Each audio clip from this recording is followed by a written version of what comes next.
Nous allons ouvrir nos Bibles pour la première lecture dans le livre de Jean, chapitre 10. Je vais lire la parole dans le livre de Jean, chapitre 10, au verset 16. Il est écrit: « J'ai encore d'autres brebis qui ne sont pas de cette bergerie. Celles-là, il faut que je les amène. Elles entendront ma voix. Et il y aura un seul troupeau, un seul berger. » Amen. Amen. Asseyez-vous.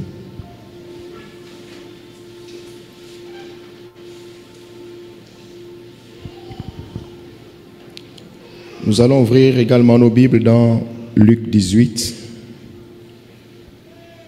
Je vais lire le verset 8. Il est dit: « Je vous le dis, il leur fera promptement justice.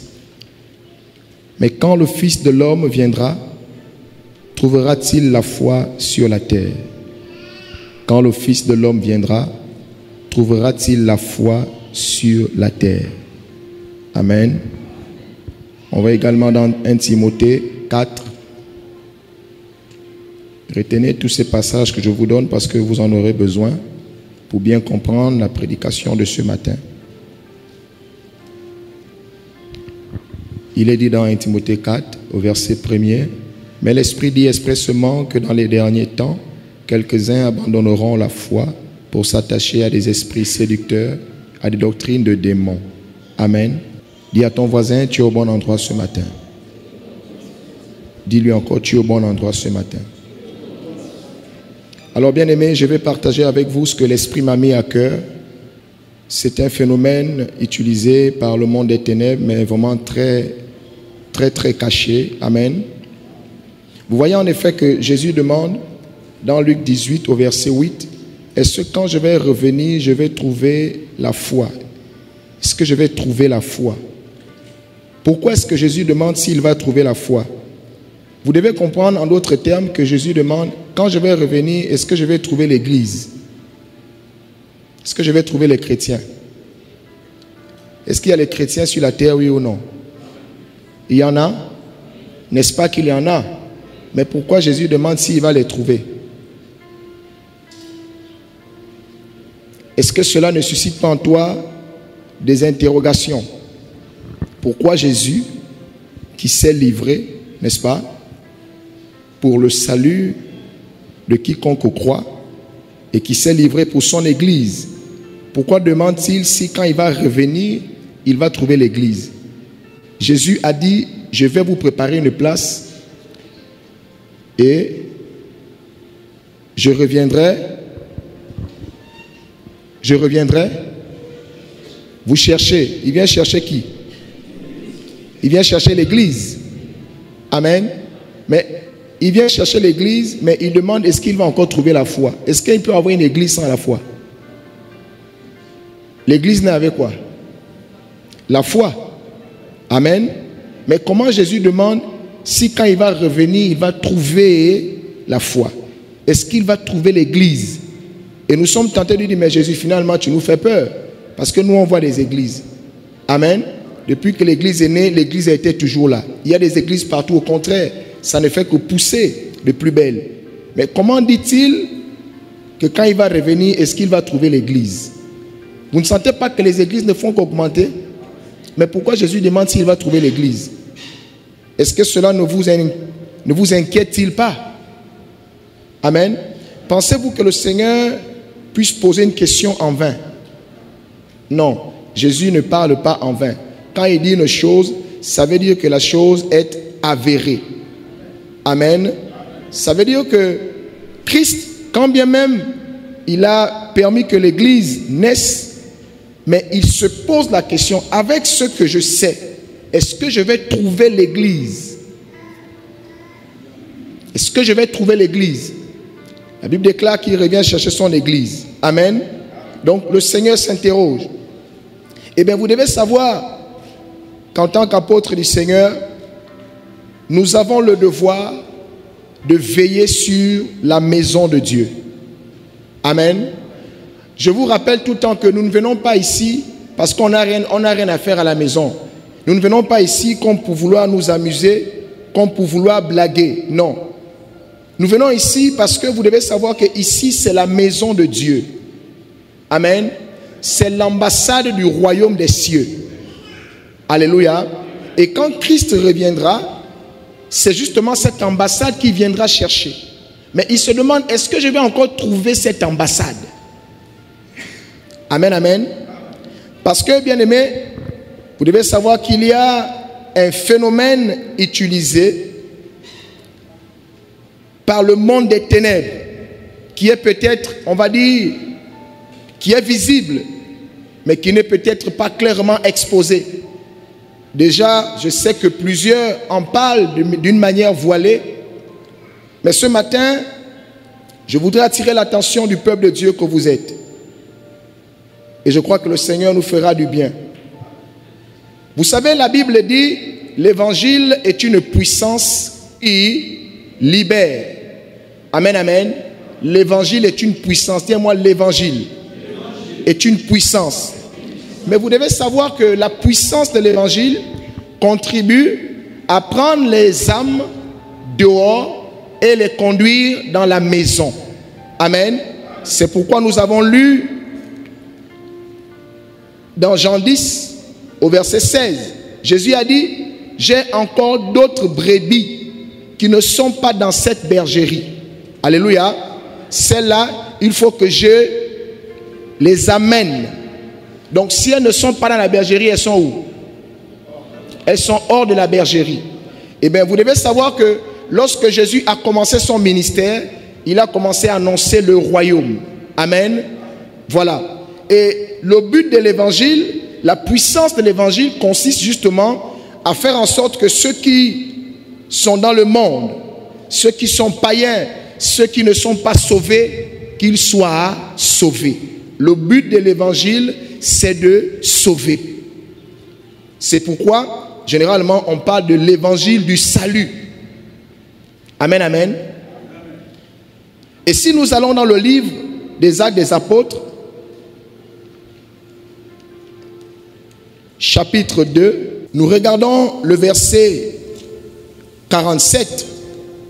Il est dit, louant Dieu, trouvant grâce auprès de tout le peuple, et le Seigneur ajoutait chaque jour à l'église ceux qui étaient sauvés. Donc, tous les jours, Dieu ajoutait à sa maison des personnes qui étaient sauvées. Amen. Donc, l'objectif, comme vous pouvez le constater ici, nous sommes dans Acte 2. Ici, nous savons que c'est Pierre. Au sortir de la chambre haute, il a prêché l'évangile. Amen. Et par cet évangile, la Bible nous dit que 3000 se sont convertis. 3000 ont accepté le Seigneur. On a eu 3000 nouveaux chrétiens. Alléluia. Et ce fut, on va dire, la première extension de l'église primitive. Et la Bible nous dit que Dieu ajoutait à cette église des personnes sauvées. Mais par quoi est-ce que Dieu gagnait ces personnes pour les emmener dans la maison de Dieu? Par l'évangile. C'est pourquoi on dit que c'est une puissance. Donc l'objectif de l'évangile, c'est de prendre les gens du monde, du dehors, les amener dans l'ambassade du royaume des cieux.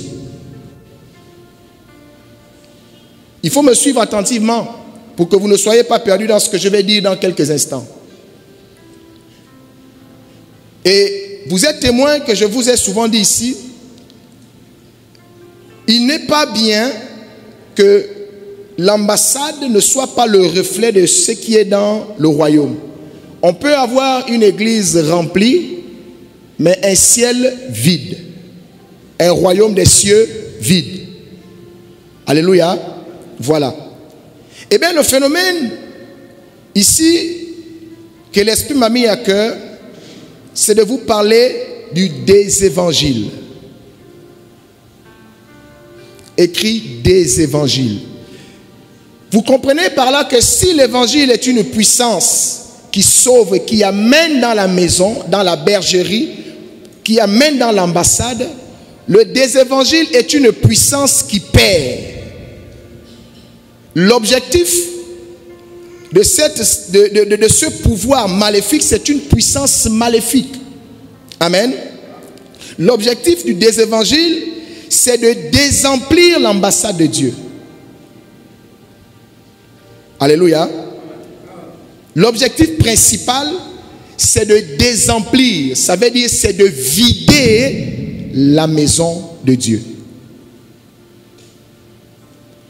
Et vous allez peut-être surpris de cela, mais vous devez savoir une chose. Lorsque nous interrogeons le Seigneur dans l'œuvre à laquelle il nous a appelés, il est important que Dieu nous ouvre les yeux sur des aspects que nous ne voyons pas. Amen. Vous pouvez commencer à faire un travail. Vous faites un travail, c'est-à-dire vous annoncez l'évangile. Et l'objectif, lorsque vous le faites, c'est de remplir l'ambassade des personnes sauvées. Pas des gens qui ne sont pas sauvés, des gens qui sont sauvés. Mais vous allez constater que si Dieu ne vient pas à votre secours, vous faites le travail qu'il faut, vous annoncez l'évangile. Mais seulement l'ambassade ne subsiste pas. C'est la raison pour laquelle Jésus demande, est-ce que je vais trouver la foi? C'est pas qu'on n'annonce pas l'évangile. C'est pas qu'il n'y a pas de personnes pour évangéliser, pour annoncer le royaume, pour gagner et amener dans la maison de Dieu. C'est pourquoi la Bible nous recommande de prier afin que Dieu nous donne la révélation. Si tu travailles sans stratégie, eh bien tu vas travailler en vain. Amen. Je vous prends le cas de... Tu ramasses des pierres et tu stockes quelque part. Tu sais au moins que tu as fait 10 tours. Tu as fait 10 tours et à chaque tour, tu as ramassé 5 pierres. Au bout des 10 tours, tu dois avoir combien de pierres? Combien de pierres? 50 pierres. Si j'ai fait 10 tours, à chaque tour, j'ai ramassé 5 pierres. Au bout du 10e tour, j'ai 50 pierres. C'est ça ou ce n'est pas ça? Mais tu te rends compte qu'au bout du 10e tour, tu n'as que 10 pierres. Dis-moi, il y a problème. Dis encore, il y a problème. Et si Dieu ne vient pas t'aider, tu ne vas pas comprendre pourquoi Jésus a dit, est-ce que je vais encore trouver la foi? C'est pourquoi il a dit, c'est la révélation qui va nous aider. Ce que je veux vous dire ce matin, bien aimé, oui, ça va peut-être choquer, mais vous savez, si le Seigneur ne vient pas à notre secours, on va travailler en vain. C'est-à-dire que l'inquiétude de Jésus sera avérée. Il va venir, il ne va pas trouver son église. Il va trouver l'ambassade vide. Parce qu'il y a le phénomène satanique, la puissance maléfique du désévangile, qui consiste à vider la maison de Dieu des âmes sauvées. Et là, je vais attirer l'attention des brebis que vous êtes. Vous qui n'avez pas compris que le salut est individuel. Vous qui n'avez pas compris pourquoi Dieu vous a conduit dans sa maison. Alléluia. Oui. Et l'Esprit a pris le soin de m'expliquer pas à pas, amen, amen, comment le diable opère. Il est très organisé. Et c'est des choses que je peux dire, on a peut-être perçu, mais on n'avait pas eu la connaissance. Tu pêches, tu as déjà pêché 20 poissons. Mais quand tu regardes la nasse, tu ne trouves que 10. Ah! Amen, amen. Dis avec moi, il y a un problème. Il y a quelqu'un qui mange les poissons là. Alléluia. C'est comme quand vous faites une épargne. Vous savez que non, j'ai quand même épargné pendant 10 mois, pendant 12 mois. Et chaque mois, je ne mettais pas moins de 50 000. Donc, on ne peut pas me dire que quand je vais maintenant demander le solde, on va me dire, non, vous avez 300 000. Ce n'est pas possible. Si je n'ai rien déposé, c'est au moins 50 000. Mais parfois, j'ai déposé plus. Il y a un problème. Et on va mener une enquête. Ça veut dire qu'il y a quelqu'un qui détourne cet argent. Il y a eu un détournement de fonds. Amen.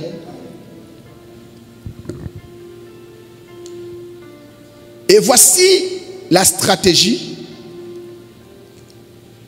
que le diable va utiliser. Dans ce phénomène des évangiles, il va utiliser ce qu'on appelle 4 types d'armées. 4 types d'armées. Dis-moi 4 types d'armées. Oui.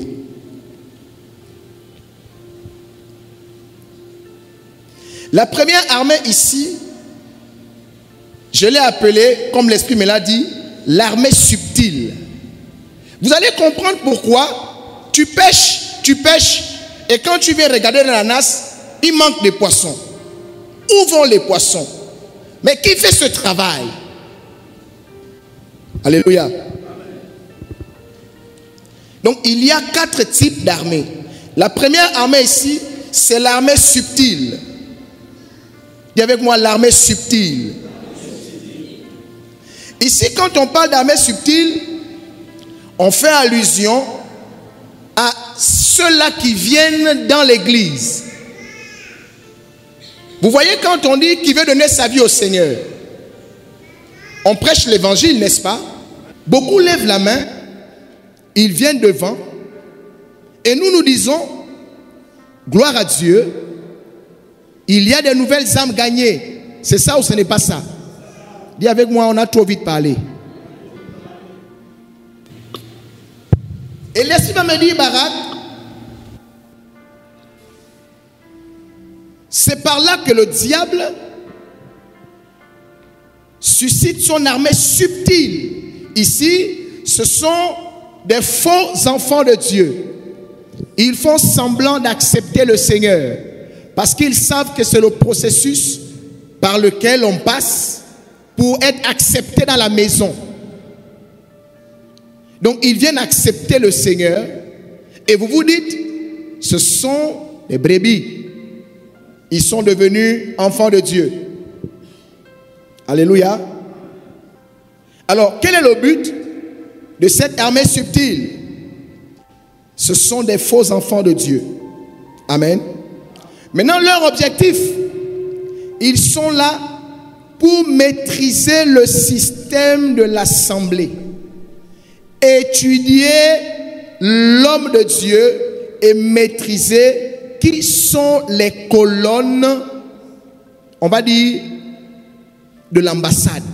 Parce que quand on voit une ambassade fonctionner, il y a forcément un système en place. Amen. Voilà. Et l'Esprit me dit, Barak, quand ils viennent, ils font semblant de devenir enfants de Dieu, mais leur objectif, c'est de maîtriser le système de l'assemblée. Étudier l'homme de Dieu. Amen, amen. Et en même temps, maîtriser qui sont les colonnes. Vous savez, la Bible dit dans le livre de Actes de Galates 2, verset 9, Pierre, Jean et Jacques étaient considérés comme les colonnes de l'église de Jérusalem. Ça veut dire ceux-là sur qui reposait l'église. Et donc, ces faux enfants de Dieu, leur travail, c'est de maîtriser tout le système de l'église. Ils seront là, c'est ça seulement leur but. Ils rentrent, parce que quand ils sont avec vous, bien aimé, je vous assure que c'est terrible quand l'Esprit m'a montré ces choses. L'église doit passer au scanner. Non, je vous dis la vérité. Dis-moi, l'église doit passer au scanner. Oui, c'est grave. Parce que c'est là où le Seigneur me dit, est-ce que tu penses que moi je vais demander, est-ce que je vais trouver la foi pour rien? Il m'a dit, maintenant viens, je vais te montrer ce qui se passe. Et quand ils ont maîtrisé le système, ils ont maîtrisé l'homme de Dieu, ils savent que les colonnes de l'homme de Dieu, les colonnes de cette ambassade, les colonnes de cette église, c'est tel, tel, tel, tel, tel et tel. Alléluia.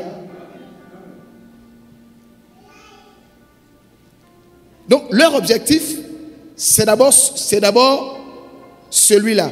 Ensuite, vous savez que l'armée subtile, eux, ils visent à détruire l'immeuble à sa fondation. Donc on les envoie pour aller maîtriser les fondements. Vous savez, la Bible dit que quand Dieu appelle, il équipe.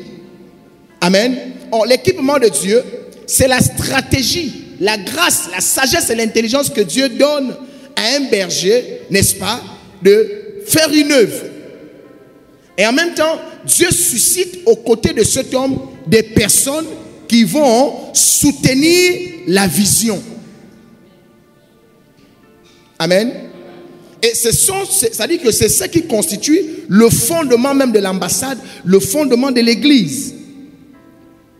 Donc eux, cette armée, leur objectif, c'est de maîtriser cette fondation pour la détruire. Parce que dès qu'on a détruit les fondations d'un bâtiment, le bâtiment tombe. Et si quelqu'un me suit. Donc ils vont également chercher à maîtriser le circuit de manière efficace avec lequel cette église fait pour croître.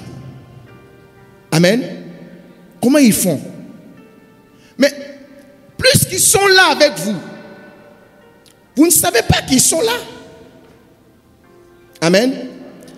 Une fois qu'ils ont maîtrisé les stratégies de croissance, ils commencent à travailler. Alléluia. L'armée subtile cherche à gagner la confiance du leader. Et je les ai appelés le FBI satanique.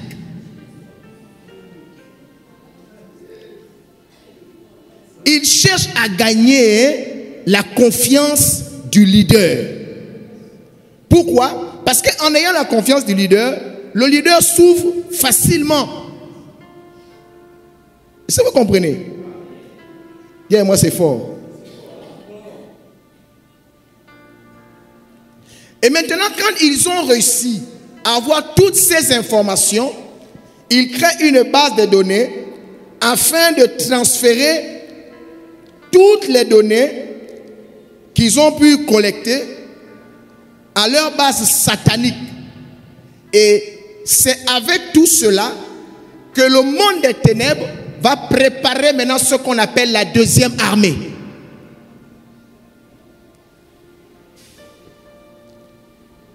Eux, quand ils viennent, vous ne les soupçonnez pas. Ils ont accepté le Seigneur. Ils sont partout, dans tous les comités, ils sont là dans l'église. Ils servent avec vous. Amen. Ils ne font rien d'autre que maîtriser. Alléluia. Et ils sont là sans faire de bruit. Mais ils ont toutes les informations.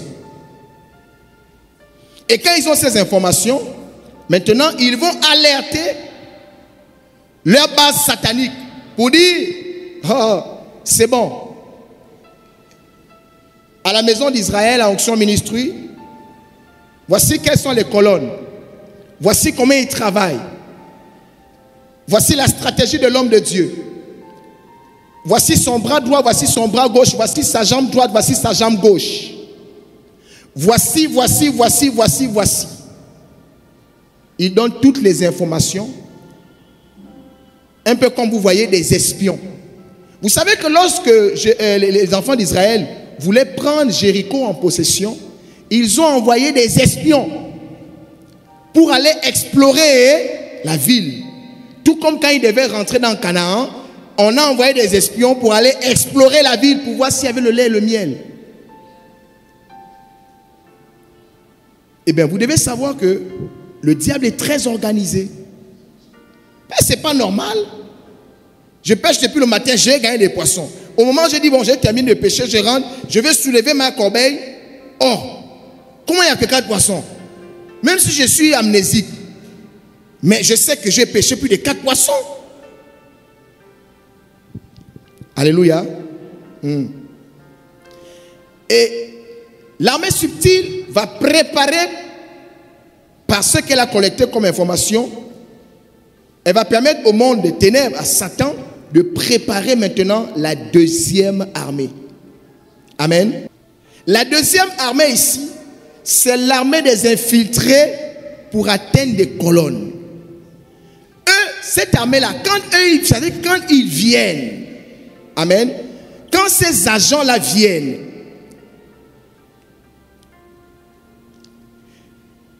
vous avez déjà compris qu'ils ont déjà toutes les informations reçues. Amen.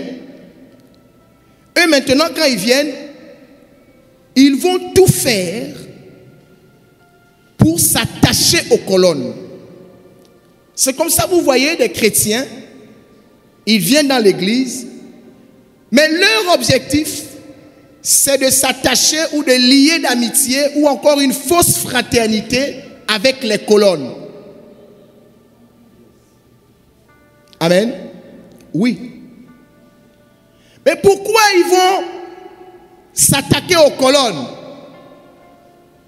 Laissez-moi vous dire une chose, bien-aimés. Si Jésus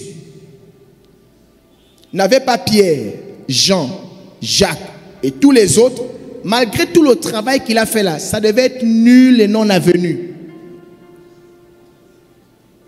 Alléluia. Donc, ils vont coller les colonnes. Donc, les principales personnes qui soutiennent l'ambassade avec l'homme de Dieu, les personnes stratégiques, oui. Et qu'est-ce qu'ils vont faire par la suite? Cette armée d'infiltrés, l'armée d'infiltrés des colonnes, ensuite, ils vont maîtriser tous leurs problèmes. Vous savez, quelle que soit la manière dont on peut dire Dieu est bon pour nous faire du bien, il y a toujours un domaine là. On a besoin de voir Dieu à l'œuvre. Alléluia. Il y a toujours. Et donc, ils vont maîtriser leurs faiblesses. Ouais. Donc, ils vont faire tout pour maîtriser la vie des colonnes, pour connaître quelles sont les faiblesses des colonnes. Et quand ils ont cela, ils vont maintenant commencer à séduire les colonnes de toutes les manières possibles. Oui. Ils vont commencer à séduire les colonnes. Et quand ils font ce travail, ils cherchent à susciter dans la vie des colonnes le doute et la rébellion. Quand vous voyez que vous êtes une colonne, vous êtes un proche collaborateur ou collaboratrice de l'homme de Dieu, et que vous soutenez, et quand vous soutenez la vision et le bâtiment, vous soutenez l'ambassade, et qu'à un moment vous sentez qu'il y a maintenant de la rébellion qui naît en vous, la première question que vous devez vous poser, la Bible déclare que les mauvaises compagnies corrompent les bonnes mœurs. Les bonnes mœurs, c'est quoi? C'est ceux-là qui ont eu à cœur, ils sentent que non, Dieu m'a appelé auprès de cet homme. C'est un berger et moi je suis quelqu'un que Dieu a choisi pour soutenir ce ministère. Mais il arrive un moment donné, tu sens que tu as déjà des réflexions bizarres. Tu commences à t'interroger sur des choses que tu n'as pas. Tu commences à faire une priorité tes manquements. Tu oublies même toutes les grâces que Dieu a accordées dans ta vie. Tu te concentres maintenant sur ce que tu n'as pas. Mais laisse-moi te dire, cela n'est pas venu en vain. Il y a un agent qui t'a pénétré. Et il le fait par le pouvoir du désévangile. C'est une puissance. Et tu vas remarquer qu'à un moment donné, tu commences maintenant à t'interroger. Quand la colonne commence à s'interroger, quand la colonne commence à réfléchir, quand la colonne commence à sentir que non, mais mon problème là, tu oublies tout ce que Dieu a déjà fait. C'est un seul problème là, maintenant tu es concentré. Il y a toujours quelque chose à faire. temps que nous sommes avec le Seigneur, Dieu n'a pas fini de faire des miracles dans nos vies. Ce qu'il a commencé à faire dans ta vie, il a fait au temps convenable. Donc attends aussi que Dieu fasse aussi le temps convenable qui va arriver. Parce qu'il faut que Dieu démontre sa puissance dans ta vie. Or, pour démontrer la puissance, que Dieu démontre sa puissance, il faut qu'il y ait dans ta vie des endroits où tu es encore faible. Car c'est dans la faiblesse que Dieu démontre sa puissance. Dieu ne peut pas tout faire maintenant sur place dans ta vie. Tu ne vas pas me dire que bon, finalement, maintenant Dieu va tout accomplir en un jour, en un an. Non, il y a des miracles qui sont attachés à certaines saisons. Il y a des manifestations qui sont attachées à une certaine manière de faire de Dieu. Mais quand l'armée des infiltrés des colonnes, ils sont là, ce sont eux qui vont t'ouvrir les yeux sur ce avec des choses même que toi-même tu avais dit non, ça là, c'est entre les mains du Seigneur. Ils vont te dire non, quelle est entre les mains du Seigneur? Réfléchis bien. Comment ça entre les mains du Seigneur? Ils seront là pour mettre en doute la conviction que tu avais dans le Dieu que tu sais. Et la rébellion va naître. Et vous savez, quand les colonnes commencent à s'interroger, quand les colonnes commencent à vaciller, bien aimé, la maison va bientôt tomber.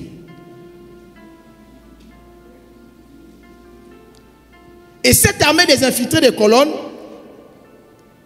ils vont chercher à prendre la place du leader dans la vie des colonnes. Tu sens maintenant que tu fais confiance plus à ce frère, à cette sœur. C'est à lui, c'est à elle que tu confies même tes problèmes les plus enfouis pendant que ton berger n'est pas informé. Mais toi tu te dis que c'est simple. Dis-moi, ce n'est pas simple. C'est la puissance du désévangile. Un pouvoir satanique bien organisé. Et tu sens seulement que tu as confiance dans cette personne. Tu échanges constamment avec elle. Tu te livres. Et tout te vient maintenant de là-bas. Mais seulement tu ne sais pas que c'est ta tombe qui est déjà ouverte. Dis avec moi, Seigneur, délivre-moi de l'armée d'infiltrés, des colonnes. Alors je dis à tous ceux qui sont des colonnes, je parle de colonnes ici, je fais allusion à tous ceux qui ont déjà une part active dans la vision de Dieu. À tous ceux qui ont déjà attrapé, n'est-ce pas, et on va dire la vision, et sont de tout cœur avec le berger. Peu importe le domaine dans lequel tu te retrouves, si tu sais que dans cette œuvre-là, je ne dis pas que, comme certains, bon, souvent on se dit, j'ai une place importante par orgueil. Non, pas par orgueil, mais à un moment donné, tu peux savoir que si je ne suis pas à ma place, je vais créer un déséquilibre dans le système de Dieu. Oui. Quand tu sais que si tu n'interviens pas à ton poste, tu vas créer un déséquilibre. Ça veut dire que tu es devenu une colonne. Or, pour faire tomber une maison, il faut commencer à casser les colonnes. Amen. Et donc, ils vont chercher à prendre la place de leader dans la vie des colonnes. Et quand ils ont réussi à faire ça, c'est fini. Tu es perdu. Et la manière la plus simple de savoir que tu es déjà dans le filet, c'est que les choses que tu ne dis pas à ton leader, ton berger, tu dis ça à cette personne. Quand tu vois ça, c'est qu'on t'a déjà avalé. Bien aimé, et quand tu es dans le vent de la baleine, c'est fort. Quand tu es dans le vent du boa, c'est fort. Lui, il ne vomit pas facilement.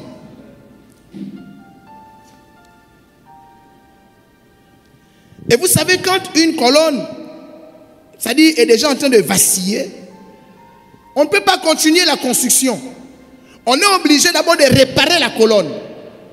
Et c'est ce qui ramène l'ambassade, l'église et le berger, le leader, à tout prix à remplacer la colonne. Mais ça prend combien de temps?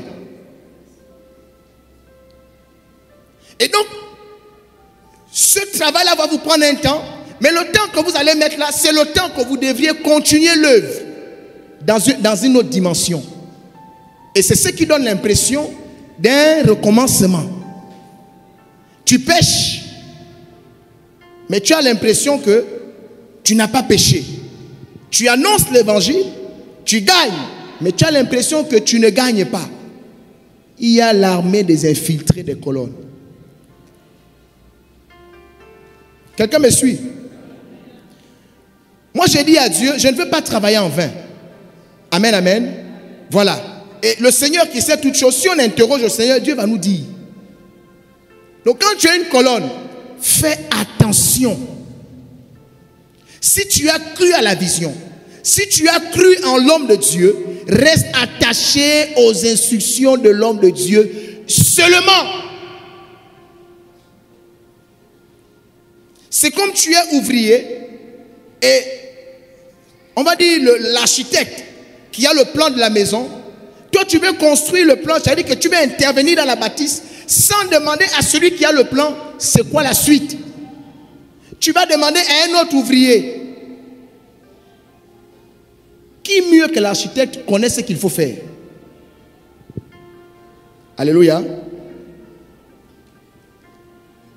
Donc voici ce que cette armée-là viendra faire. La deuxième armée, elle vient à la suite de toutes les informations qu'elle a reçues parce qu'elle connaît déjà. On lui a donné toutes les informations. C'est que bon, dans cette église, il y a tel, il y a tel, il y a tel, il y a tel, il y a tel. Et quand ils viennent, ils se dispersent et chacun essaie de travailler. Mais quand vous voyez, vous n'avez même pas l'impression que c'est une armée, ils sont ensemble. Non. Et ils envoient des personnes en fonction des talents. C'est comme dans un match de football. Mais dans un match de football, quand vous voyez un joueur venir vous attaquer, il vous marque, ce n'est pas là où il a décidé ça. On a étudié la chose avant. Et on a dit, toi, quand tu iras sur le terrain là, on monte, on descend. Tu ne quittes pas des yeux, Philémon. Il va à gauche, il va à droite, tu le colles. Et si là, tu le shootes.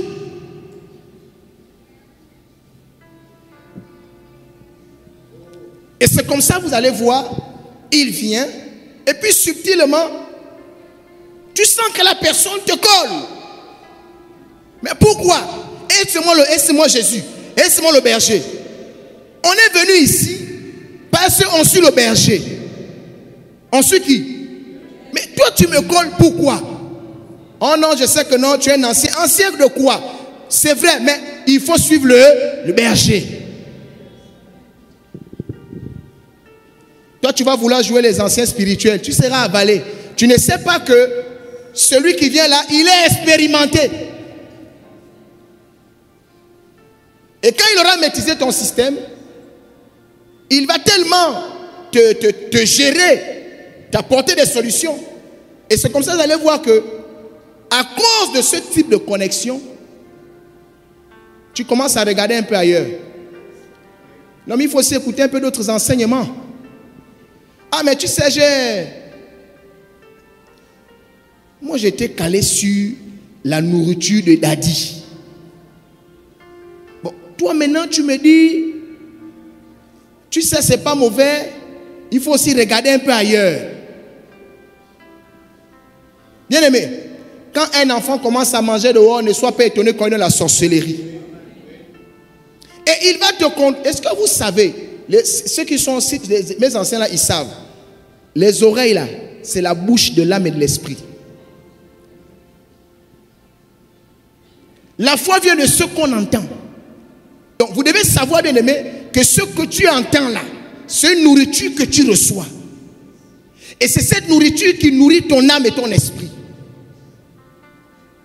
Or, il y a des gens, ce que vous entendez là, c'est une nourriture qu'ils vous donnent. Mais cette nourriture ne vous donne pas la vie. Elle vous apporte le trouble. Il y a des enseignements, après avoir écouté ça, tu commences à douter de ton leader. Tu penses que c'est un hasard. Non. Et tu sens à un moment donné, et l'enseignement, la personne va t'orienter vers un système, parce qu'on t'a étudié. On sait que toi, peut-être, c'est le travail que tu cherches. On sait que toi, c'est l'enfant que tu cherches. On sait que toi, tu cherches tel miracle. On sait que tu as tel problème. Tu es fidèle à l'homme de Dieu, mais on t'a étudié. On sait qu'on ne peut pas aussi te... Et ils savent. Ils savent que non, cette colonne-là, on ne peut pas la brutaliser n'importe comment. Mais elle a quand même une faiblesse. Et donc, les enseignements, l'approche, tout ce que la personne fera sera en fonction de ce qu'elle a maîtrisé de toi. C'est bien calculé, bien aimé. Ce n'est pas quelque chose d'improvisé, ce n'est pas des amateurs.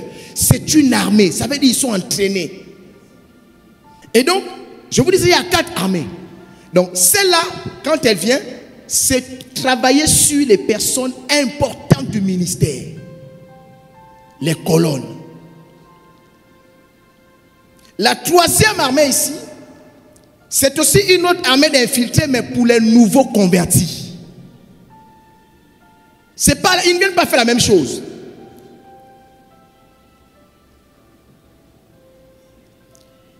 C'est une armée infiltrée pour les convertis. Amen, amen.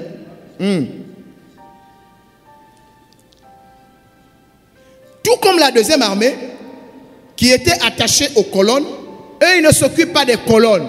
Ils savent que là où on est là, on a déjà nos confrères qui s'occupent des colonnes.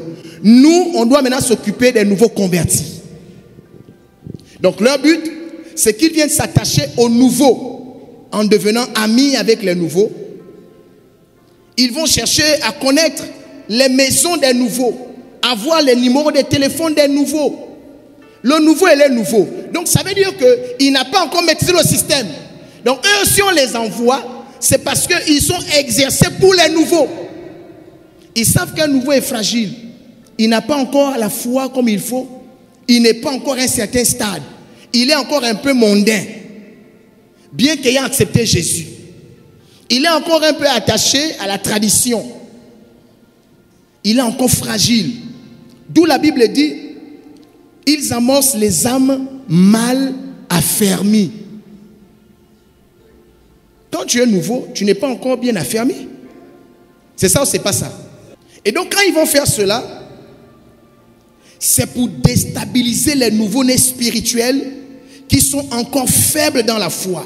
Une autre chose que l'Esprit va me révéler, c'est que cette 3e armée va beaucoup travailler avec l'armée subtile, c'est-à-dire les tout premiers qui sont là, qui ne se font pas voir, mais qui sont là en train de travailler.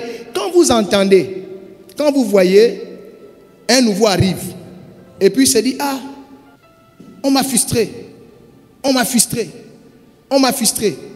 Dis avec moi, c'est un tandem. Ceux qui ont joué au poker savent ce qu'est le tandem. Ça dit, ils sont ensemble. Je vous prends l'exemple. Philémon, viens. Mets-toi là. Lui, c'est le nouveau. Amen. Moi, je suis de la 3e armée des infiltrés des nouveaux. Lui, il fait partie de l'armée subtile. Donc, celui qui s'est fait baptiser, accepter Jésus, il sert même déjà, comme vous voyez, le gilet. Maintenant, je sais que lui, il est nouveau. Vous savez, les nouveaux sont fragiles. Amen. Donc, pour que moi je puisse bien le gagner, j'ai dit à mon collègue subtil, il faut le frustrer. Et quand lui, il le frustre, moi je viens en consolateur.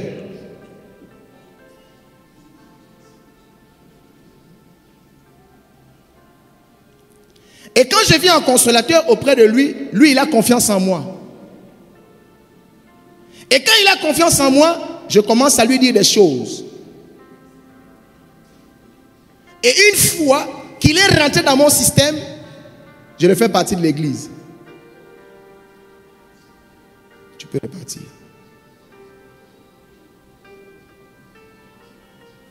Si Dieu ne te révèle pas ça, tu ne vas pas comprendre. Tu dis, mais comment? J'ai invité un frère, il est venu là, moment bien zélé, et tout et tout. Et vous allez écouter. J'ai été frustré. J'ai été frustré.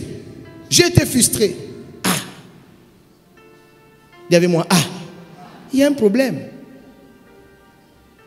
Alléluia. C'est pourquoi il faut que l'église repasse au scanner. Donc, cette 3e armée, ils vont se faire aider par des agents subtils qui sont dans le système en demandant à ces derniers de scandaliser ces nouveaux, afin que le scandale soit une preuve sur laquelle eux, ils viendront s'appuyer pour dire, oh, toi aussi, tu as été frustré. Oh, c'est-à-dire que l'église là, bon, il faut, tu sais, il faut essayer seulement de prier comme ça, hein? Sinon franchement, bon, une vraie église quand même, c'est pas... Il bourre la tête au nouveau converti. Il vient jouer au consolateur. Il se prend pour le Saint-Esprit. Et le nouveau converti est nouveau. Donc il est encore un peu mondain. Non, il est frustré. Il y a des choses qu'il ne comprend pas. C'est pourquoi, si tu n'as pas, ça dit, dans l'église, si tu ne veilles pas à la qualité de ceux qui servent, mais tu vas avoir des problèmes. Peut-être qu'il y a des subtils au milieu de toi. C'est pourquoi je dis à ceux, écoutez-moi bien, ceux qui passent le temps à manifester un comportement bizarre, là, vous allez fuir de cette église. Hein. Parce que on ne peut pas comprendre que ce soit toujours la même chose. Mais je rends grâce à Dieu qui ouvre les yeux. Sinon, on va travailler, on se fatigue. Et donc, eux, leur travail, c'est les nouveaux convertis. La troisième armée des infiltrés. Le nouveau est fragile. Il ne connaît pas encore quelque chose. Il fréquente à peine l'église. Amen. Donc, il a besoin de comprendre. Donc, le diable envoie ces gens-là. Il sait là où il attaque. Il a d'abord des gens qui sont là, qui travaillent. Il a d'autres qu'il envoie attaquer les colonnes. Et il a d'autres qu'il envoie attaquer les nouveaux. Tu fais comment pour atteindre la croissance? Tu fais comment pour préparer à Christ une église que Christ vient chercher? Si quand le nouveau rentre, il y a déjà des gens qui sont là pour le chasser. Si quand tu te dis que tu as des personnes qui tiennent la vision, à un moment donné, ils deviennent des rebelles. Si Dieu ne t'ouvre pas les yeux, tu risques de travailler en vain. Amen. Dis-moi, Seigneur, aide ton église. Aide ton église. Et la dernière armée, ce que j'ai appelé l'armée des spécialisés. Dis-moi les spécialisés. Cette armée, c'est l'armée de ceux qui sont, on va dire, ils viennent avec des dons. Ils viennent avec des dons. La plupart, on va dire, c'est des personnes qui peut-être exerçaient déjà leur ministère, avaient déjà leurs églises. Amen. Ou c'est déjà des serviteurs, mais ils ont des dons. Serviteurs ou pas, ils ont des dons. Leur objectif, eux, ils viennent pécher dans l'ambassade.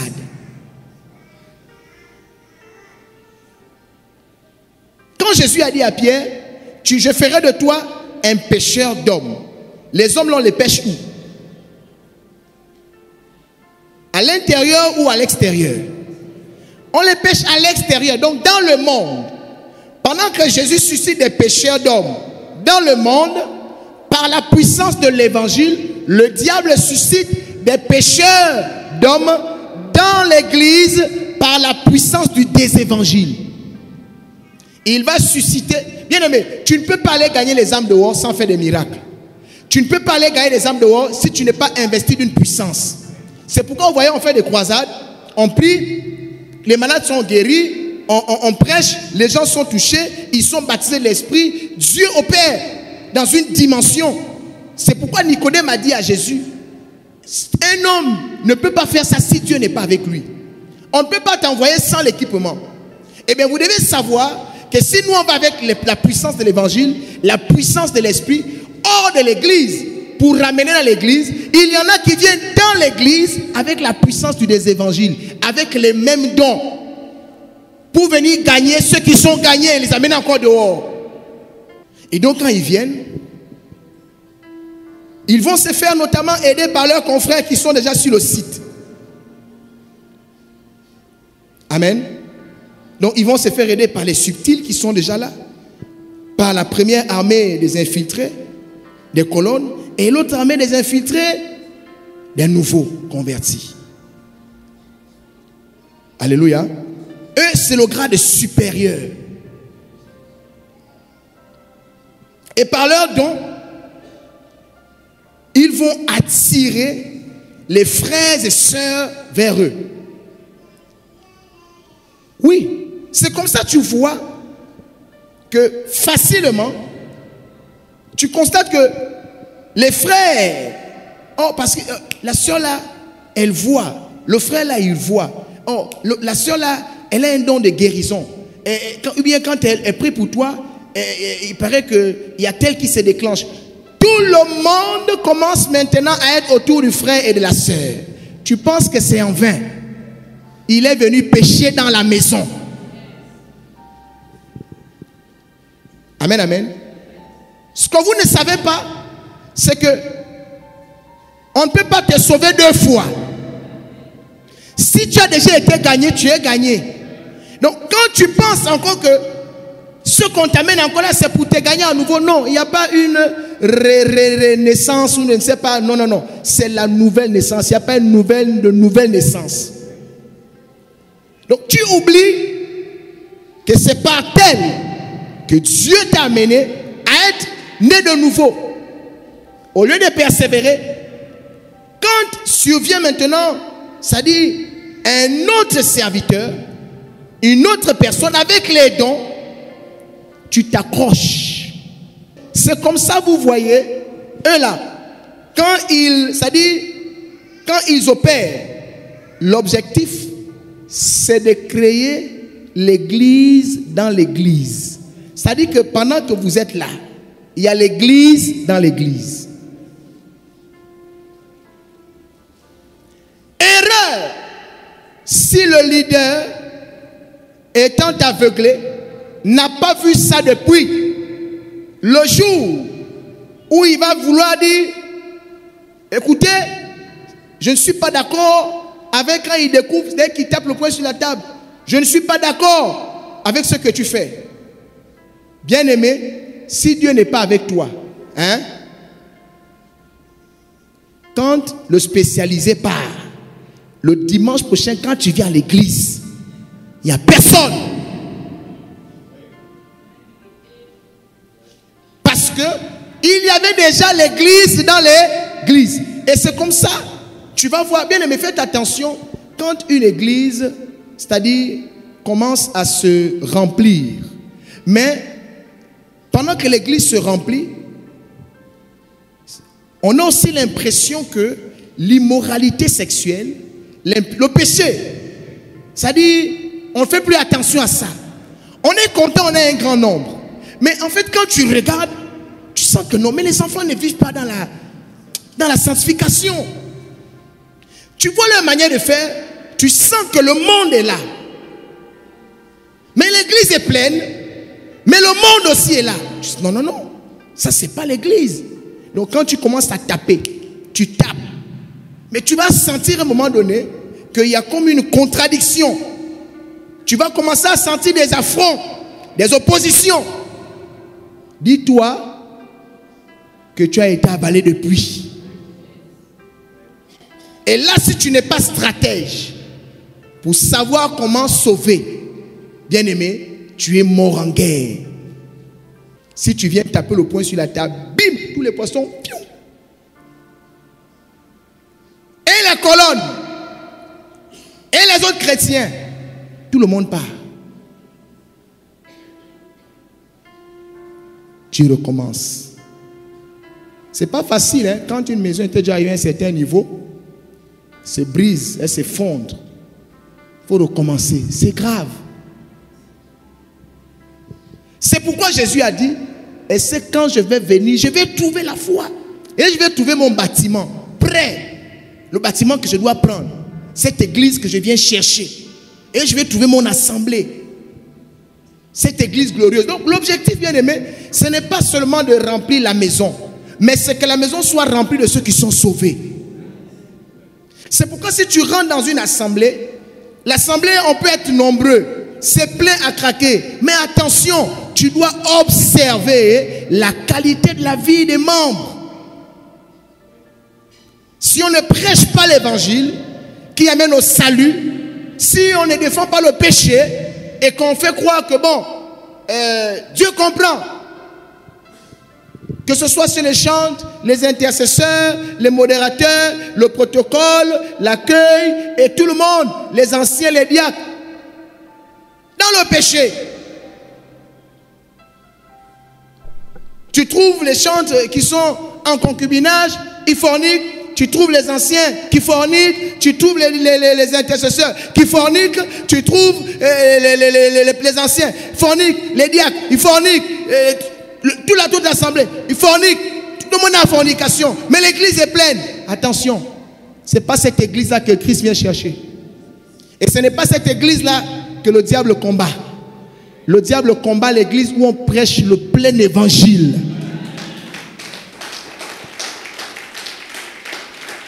Et la stratégie du désévangile s'adresse à l'église véritable. C'est la raison pour laquelle vous allez constater qu'il est difficile, là où on prêche la vérité, d'avoir une grande foule. C'est dur. Je vous dis, c'est dur. C'est presque impossible. Parce que lutter contre une telle stratégie, tu fais comment? Vous savez ce que ça fait? Tu as des personnes qui soutenaient déjà, par exemple, le loyer. On te les ramasse, fiou, tu fais comment? Tu fais quoi? Tu as des personnes qui étaient déjà là, des colonnes, qui s'occupaient de prendre soin des nouveaux. Et ils faisaient bien leur travail. Après, on vient le prendre, fiou, le nouveau fait comment?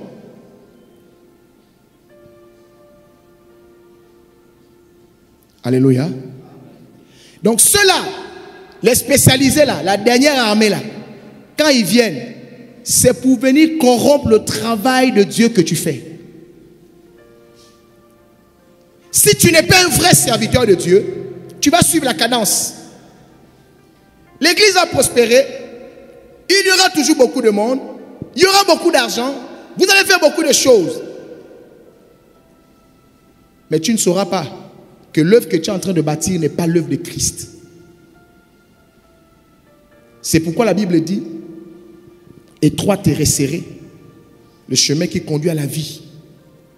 Large et spacieux, n'est-ce pas? La porte qui mène à la perdition. Mais ça ne veut pas dire que nous, on doit baisser les bras. On va commencer par le scanner. Si tu es frustré, c'est que je t'ai déjà localisé. Moi, je ne suis pas à recommencer. Je suis encore vivant. Amen, amen. On dit vaut mieux tard que jamais. Je préfère, vous savez, vaut mieux sauver 3 personnes. Amen. Que de ne sauver personne après avoir obtenu des millions de personnes. Amen. Oui. J'ai toujours dit aux gens, Jésus a guéri combien de malades? Hein? Des milliers et des milliers. La Bible dit, on n'a même pas pu tout mettre dans la Bible. Amen. Mais combien sont restés avec lui? Combien sont restés avec lui? 12. Il a guéri des milliers et des milliers, mais il a laissé 12. C'est ce qu'on appelle être intelligent. Vous savez, l'œuvre de Dieu ne consiste pas dans notre buzz. Mais une œuvre est jaugée par les œuvres. C'est quand tu n'es plus là qu'on saura que ce que tu as fait, c'est un bon travail.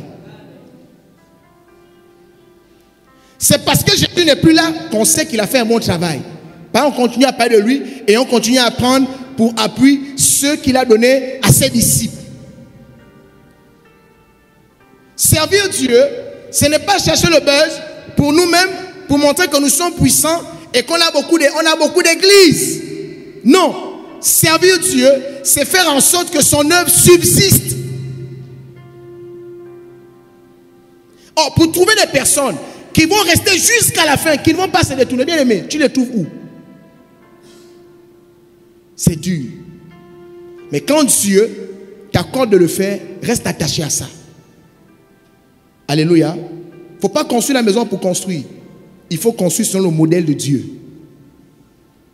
Et maintenant que vous savez que c'est comme ça que le diable opère vis-à-vis des églises qui prêchent l'évangile du salut, le plein évangile, il faut prendre des dispositions. Amen.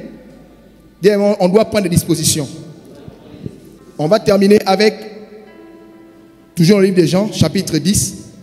Et maintenant, vous allez comprendre.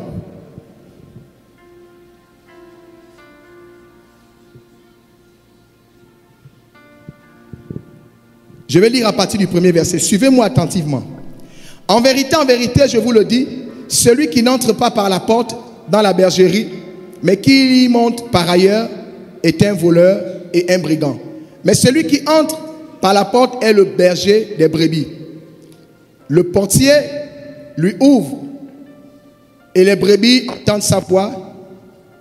Il appelle par leur nom les brebis qui lui appartiennent. Et il les conduit dehors.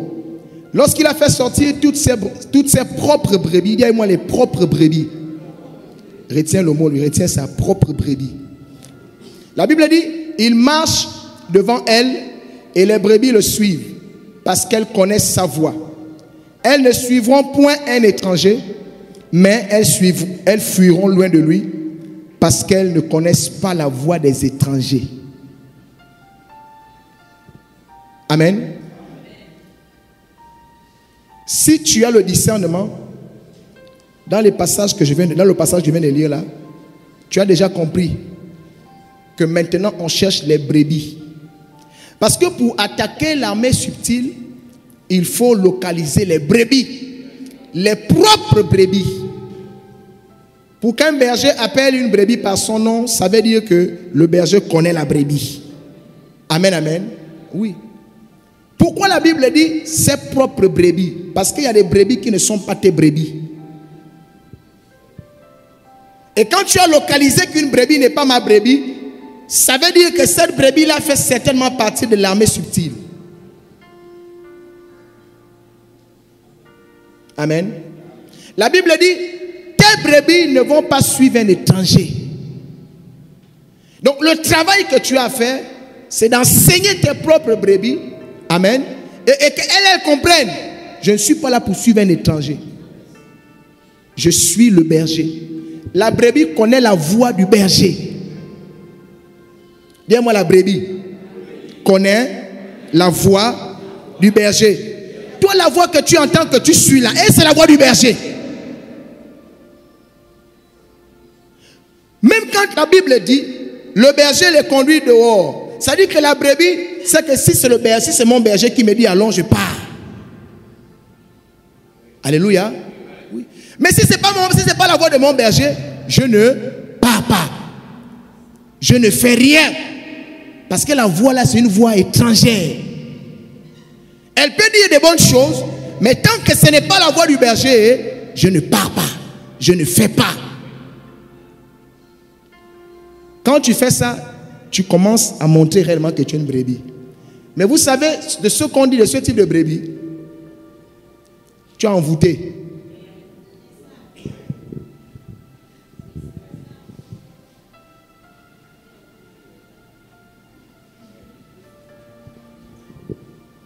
Quand tu entends déjà, tu as envoûté. Si tu entends ça de la bouche de quelqu'un, il fait partie de l'armée subtile. Parce que la brebis ne peut pas suivre une autre voix. Elle connaît la voix du berger. Donc si ce n'est pas le berger qui parle, je ne bouge pas. Mais quand tu vois une brebis suivre une autre voix, ce n'est pas une brebis de la bergerie du berger.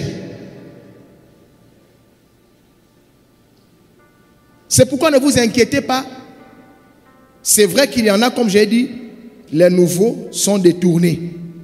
C'est pourquoi, parce que le Seigneur nous ouvre les yeux sur cela, Église, et vous tous qui êtes là, j'attire votre attention que ne soyez pas surpris de la rigueur que je vais appliquer à cette Église. Si tu es une brebis, tu vas rester. Si tu n'es pas une brebis, tu pars. Va là où chez ton berger. Amen, amen. va suivre la voix de ton berger. Parce que ma voix, tu ne reconnais pas ma voix comme étant la voix de ton berger. Donc, va chez ton berger. Ce qui est sûr, c'est qu'on ne va plus tolérer toutes ces armées. J'ai toute la doc. Je vous dis seulement ce que vous devez entendre. Maintenant, la stratégie pour travailler. Ça, là, je ne vais pas vous dire. Parce que je vous dis, vous allez partir vous préparer. Je ne vais pas vous laisser l'occasion d'aller vous préparer. Parce que mon Dieu m'a montré comment je vais vous démolir. Non, vous savez, c'est épuisant. Et vous allez remarquer, c'est comme ça, vous voyez même, il y a beaucoup de pasteurs qui vont se reconnaître dans cet enseignement. Tu vois un moment, l'église vous... Après, vous s'agrandit. Après, ça rétrécit. Mais aussi, qu'est-ce qui se passe? Bien-aimé, tu es victime du phénomène du désévangile.